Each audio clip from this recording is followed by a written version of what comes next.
Here with boxing legends. You like that. Ivan Robinson. You like that, man. You fought them all, Mighty. What can I say, bro? You fought them all.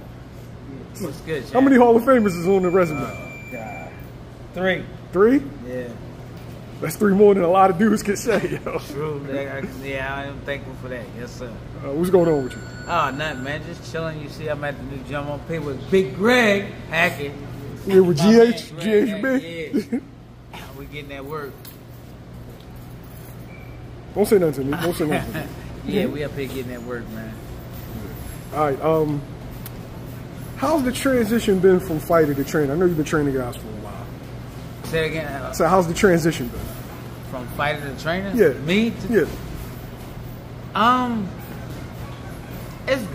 It's just that these fighters nowadays, they're just totally different from what me and Greg and, you know, all these other guys are normally about or do. The transition is good, and then sometimes it's bad because fighters don't want to listen to what we got to tell them because they say that we're not up to date on what's going on. Is it hard to instill those old school values in a new school fighter? What I do, how I do it, I take if I got a kid that I had for a while, what I do, I give him a week and let him work with whatever he got or whatever he feels is good for him. Let him work, and then the following week he got to work how I work, and we'll see how it transitions. A lot of times I get to beat the guys, you know, so they got to transition, and in both ways they got to put theirs in with mine, and it combines to turn out good at times. Sometimes it's not. I mean, my way is not the great way. It's not always the best way, but sometimes it does help. And I know that those guys see that, and you know they don't want to never say I'm right. So I just take it on the chin and I laugh about it. Yo, I actually like that. That's a good strategy, buddy. Speaking of the new school fighters, big card this weekend. One of the biggest cards that I've shit from top to bottom that I've seen in boxing.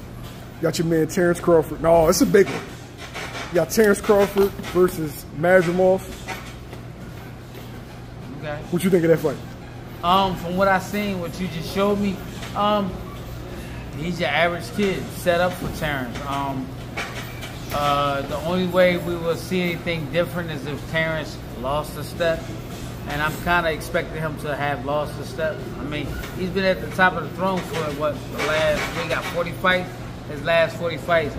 We got to see a little diminishing him in some way for us to understand that, you know, it happens with all fighters. I'm expecting him to win. I don't expect him to be expected to be a barn burner. I do expect him to win though. Knockout, I can't say. I can't really tell about this kid, but I want him to win though. All right. Now this is his first fight at 54. He's coming off a year layoff, right? So when fighters like yourself, trainers always talk about activity, what is ring rust and how can that affect the fighter? It can affect, for instance, it don't always just have to be you not fighting for a while, because you could fight 2 months after you fought the first time and you still have a little ring rust in you. You just don't do things that you're always been doing before you got the year layoff. You getting hit with shots that you never been hit with before. Your timing is off. And you're just competitive, and it's just down some. It ain't up that as high as it used to be. It's broken down some, and you got to get back to it. And then some fighters don't exactly need an extra fight to get a big fight before anything happens. It can come in the fight before that. It can come in the fight after that. So you know, your trainer has to really understand his fighter.